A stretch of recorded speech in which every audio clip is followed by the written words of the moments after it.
Hi అండి, అందరికీ నమస్కారం. నేను ఇవాళ పిజ్జా పాస్తా రెసిపీస్ పేస్ట్ చేస్తున్నాను. ఇందులో కావాల్సినవి యెల్లో క్యాప్సికము, క్యాబేజు, క్యారెట్, ఉల్లికాడలు, ఓకే, పన్నీరు, ఓకే, ఇవే వేసాను. ఇంకేం వేయలేదు.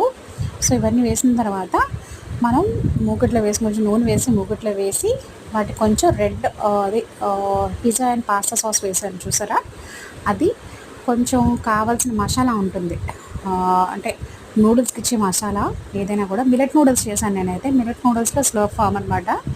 అందులో వేసిన నూడిల్స్ కారం వేసిన తర్వాత ఈ ముక్కలు ఒకసారి అంతా కలిపిసుకో. మసాలా అదిగో రెడ్ కలర్ ఉంటుంది, so it's red colour packet.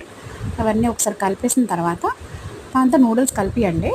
Okay, already మనం బాయిల్ చేసి పక్కన పెట్టుకుంటాం ఫస్టే.